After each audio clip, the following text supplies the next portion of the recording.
Oke, assalamualaikum warahmatullahi wabarakatuh. Selamat malam.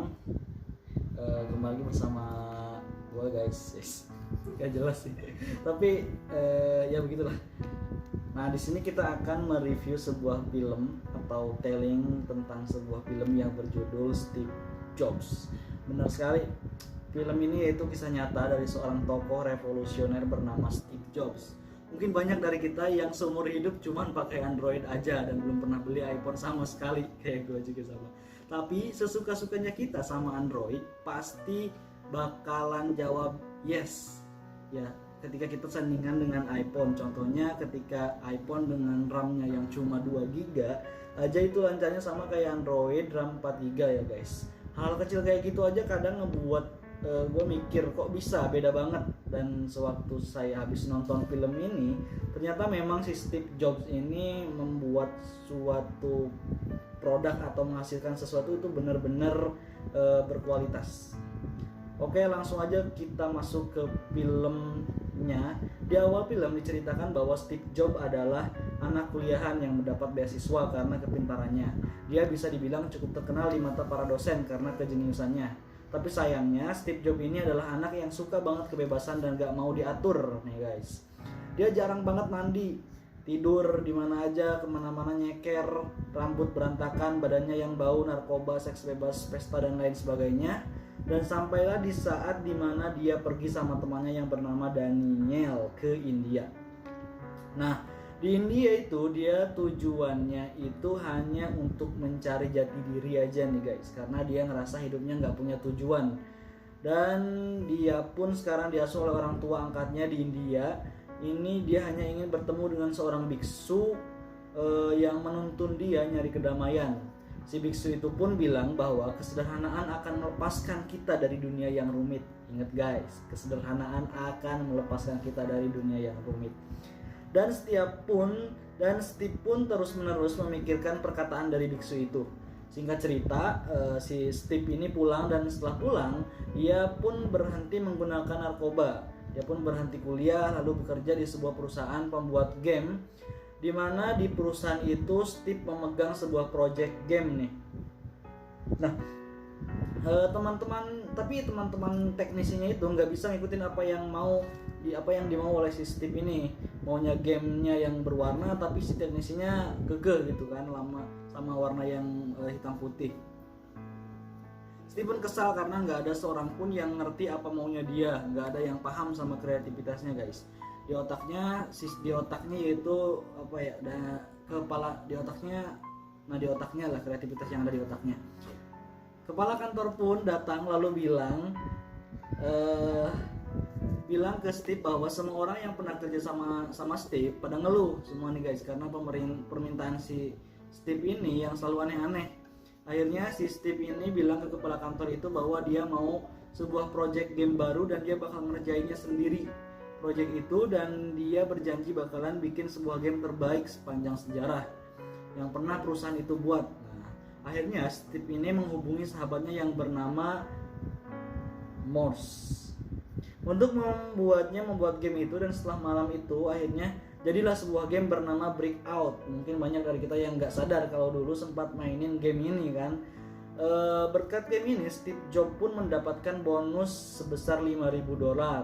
Lalu esok harinya Steve Jobs mendatangi tempat si Woz-nya itu, dan di sana dia memberikan uang sebanyak $300 gitu guys. Ya, jadi dia masih untung lah. Nah, ketika dia main, si Woz ini sedang merakit perangkat elektronik nih. Setiap melihat ada sesuatu yang menarik nih guys, dia di atas meja si Woz ngejelasin bahwa benda itu adalah ciptaan barunya. Woz yang lagi iseng-iseng dia buat, dan jadilah sebuah komputer desktop perumahan. Di saat dulu komputer cuman bisa dipakai di jaringan perkantoran aja nih, yang komputer yang bisa dipakai di rumah itu cuman dengan cara ngehubungin kabel ke monitor TV di rumah. Steve pun lalu kagum dengan komputer ciptaan dari si Woz ini, dan kemudian ngajak si Woz untuk mencoba mencari investor atau pemodal untuk membuat proyek komputer desktop rumahan. Itu awalnya si Woz ini nggak mau tuh ikut-ikutan, nggak mau ogah dia, nggak mau pokoknya. nggak mau ikut karena dia awalnya cuma iseng doang dan nggak ada niat buat diseriusin. Tapi si Steve ini terus ngeyakin dia, dan akhirnya si Woz pun mau ikut memberikan ataupun memasarkan idenya itu. Nah, pada saat perjalanan mencari investor itu, mereka berdua saling berdiskusi untuk menentukan nama yang cocok untuk komputernya itu. Wah, pokoknya banyak lah guys itu yang direkomendasiin nama temennya si Woz ini. Tapi si Steve ini mengambil nama yang simple tapi berkesan, yaitu Apple, yang melambangkan kreativitas.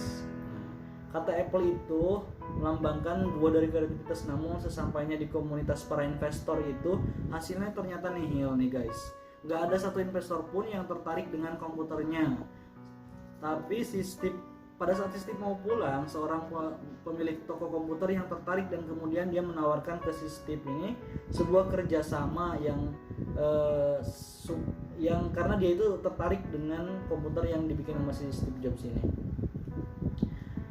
Memang si Steve Jobs ini memang bukan sebuah teknisi yang hebat, tapi dia sangat hebat bagaimana meyakinkan temennya, meyakinkan investor. Singkat cerita, kesuksesan Apple ini terus-menerus naik tajam, bahkan dalam waktu 1 jam saja saham Apple itu bisa terjual sampai 4,6 juta lembar. Tapi saat Steve sedang memimpin sebuah proyek yang bernama Lisa komputer itu, para anggota dewan menilai bahwa si Steve sangatlah boros dan selalu ingin menciptakan hal yang aneh, walaupun sebelumnya hasilnya ciptaan si Steve itu berhasil sukses. Tapi para dewan menganggap bahwa budget yang si Steve pakai untuk komputer Lisa itu sudah terlalu boros guys gitu. Nah, mendengar keputusan para dewan jadi si anggota dewan ini berdiskusi untuk mengeluarkan atau mendepak si Steve ini dari proyek komputer Lisa itu guys. Nah, si Steve pun kaget dan marah, tapi akhirnya mau nggak mau dia pun harus terima keputusan itu dengan lapang dada lah, gitu kan. Lebih tepatnya, posisi Steve ini adalah pimpinan direksi dan pemegang saham terbesar Apple. Cuman semenjak dia nggak megang proyek komputer Lisa itu, dia pun jadi nggak punya proyek khusus yang dia pegang sendiri, dan jadinya dia pun memilih libur atau cuti. Nah, saat ngabisin waktu di rumah itu, Steve ini jadi ngerenung nih semua kesalahan, kesombongan dia saat di kantor. Terus dia mulai membaca surat dari anaknya yang sebelumnya dia nggak pernah mau akuin kalau itu adalah anaknya Steve sendiri kan, yang bernama Lisa itu. Mungkin nama proyek komputer Lisa itu pun diambil dari nama anaknya si Steve sendiri, mungkin ya. Dan mulai dari situ Steve ini perlahan mulai mencoba berubah ke arah yang lebih baik. Sampailah di satu waktu ada sebuah telepon dari Mike yang bilang ke Steve bahwa ada sebuah proyek yang bernama Macintosh, dan para anggota dewan itu ingin Steve yang pegang dan jalanin proyek itu. Akhirnya si Steve itu kembali lagi ke kantor dan memulai menjalankan tugas dengan sikap yang lebih humble, tapi tetap memiliki visi dan kreativitas yang tak pernah pudar. Nah, di proyek Macintosh ini si Steve pun mulai dengan merekrut orang-orang pilihannya, yang sebagian besar adalah teman-temannya sendiri yang dulu di awal merintis Apple. Bareng-bareng itu kayak si Chris, si Woz gitu kan. Nah, tentunya sahabat sejatinya si Woz itu akhirnya setelah semua itu menjadi sebuah komputer revolusioner baru nih bernama Macintosh. Lalu untuk mensukseskan penjualan yang besar itu, si Steve ini mencoba untuk menawarkan meng-hire seorang marketing perusahaan minuman bersoda bernama Pepsi agar mau bergabung dan menjadi CEO di Apple. Awalnya semua ragu apakah si Jones ini mau nih pindah dari Pepsi ke Apple kan, karena saat itu si Jones ini dia sangat sukses lah gitu di Pepsi sampai mendapat gelar marketing yang jenius. Tapi ada satu kalimat dari si Steve Jobs ini yang berhasil membuat si Jones ini berubah pikiran. Nah, akhirnya singkat cerita si Jones ini masuk ke Apple. Ternyata penjualannya itu nggak sesuai yang diharapkan guys. Saat peluncuran Macintosh itu penjualan itu tidak memenuhi target, bahkan bisa dibilang nggak terlalu laku. Setelah diteliti ternyata penyebabnya ada beberapa faktor. Yang pertama yaitu karena si John ini menaikkan harga tanpa pengetahuan si Steve nih. Nah, habis itu si Steve itu kan marah besar tuh kan karena harganya terlalu tinggi dan bakalan nyiksa pembeli. Lalu faktor yang kedua yaitu ternyata si Bill Gates ini dengan Microsoft-nya juga baru aja nge-launching software yang ternyata softwarenya itu sama persis sama Macintosh-nya itu. Dan saat tahu Microsoft udah nyuri ide dari Apple itu, Steve pun marah besar gitu kan terhadap Bill Gates. Dan sumpah serapah lah kayak gitu guys. Nah, mendapat kritikan yang tajam dari para dewan karena proyek Macintosh ini gagal, sampailah di suatu malam di saat sedang berusaha keras memikirkan jalan keluar untuk Macintosh itu, tiba-tiba sahabatnya yaitu Woz pun datang bersama dengan si Chris. Nah, si Woz ini kan udah sahabat karibnya lah gitu kan dari awal itu. Nah, dia malam itu hanya untuk mengatakan pada Steve bahwa dia berhenti dan keluar dari Apple. Woz pun menjelaskan alasannya keluar dari Apple itu karena dia udah nggak lagi menikmati pekerjaan dari Apple. Nah, dia kan dulu yang masih muda bersama merintis Apple itu dengan penuh semangat dan kegembiraan karena merasa bahwa semua yang dikerjakan di masa itu adalah sesuatu yang seru dan keren. Tapi saat ini Apple sudah berubah, atau lebih tepatnya Steve sudah berubah. Steve udah nggak pernah melibatkan si Woz ini lagi, bahkan Steve hampir udah nggak pernah ngobrol atau bahkan sekedar nyapa si Woz ini. Karena si Steve itu cuma sibuk gitu sama dunianya sendiri gitu guys, mikirin produk-produk dan lain sebagainya. Nah, singkat cerita berpisah lah tuh si Woz itu sama si Steve. Nah, berjalannya waktu ternyata si Apple ini mengalami kerugian terbesar sepanjang sejarah. Akhirnya si John ini bersama dengan para dewan pun memutuskan untuk menendang keluar si Steve dari Apple.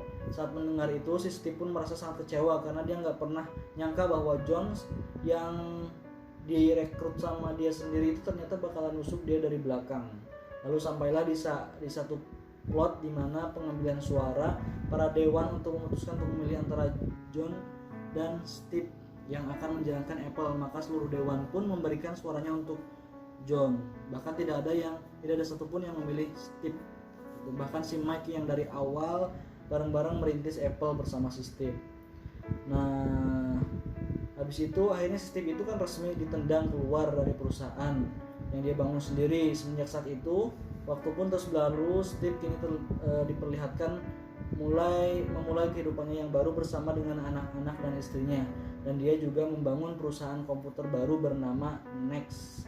Berbanding terbalik dengan perusahaan barunya yaitu Next yang sukses, Apple justru semakin turun dan harga sahamnya pun anjlok nih guys. Akhirnya para dewan pun memutuskan untuk memecat si John ini, dan semenjak itu kepemimpinan Apple pun terus silih berganti karena belum menemukan pemimpin yang tepat dan bisa menyelamatkan Apple dari kebangkrutan. Jajaran dewan pun juga silih berganti nih, sudah tidak ada lagi Arthur di sana dan berganti dengan orang-orang baru, dan hanya menyisakan si Michael sebagai dewan senior. Lalu sampailah di suatu waktu saat Apple sedang menuju kebangkrutan, semua jajaran dewan pun meminta si Steve Jobs ini untuk kembali memimpin Apple dan menyelamatkan. Mulai dari situ Steve kembali lagi ke Apple dan melakukan beberapa perombakan besar. Dia menanamkan kembali visi dan misi awal Apple yang sebelumnya berkata bahwa dia menceritakan Apple itu untuk menjadi revolusioner, tetapi setelah dia pergi, Apple justru membuat produk-produk yang tidak bermutu gitu. Setelah mengembalikan visi dan misi awal, dan dia juga merombak jajaran dewan serta menendang si Mike keluar dari Apple, sama seperti yang dilakukan dia pas waktu menendang si Steve ini kan. Oke, Steve ini di akhir cerita si Steve ini mulai mulai memperbaiki Apple dan Apple berlangsung pulih, dan si Steve ini kembali merekrut teman-temannya yang dulu di awal ngebangun Apple itu guys. Nah, itulah sedikit cerita tentang Steve Jobs. Banyak sih ya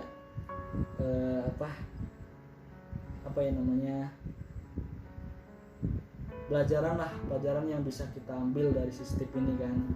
Dari mulai ketika kita sukses itu jangan lupain sama teman-teman yang udah bareng sama kita gitu kan. Terus jangan terlalu percaya dengan orang yang baru yang belum kita kenal, dan harus tetap humble sih. Itu sih guys mungkin. Oke, mungkin sekian alur cerita dari Steve Jobs ini. Kita bertemu di lain waktu. See ya.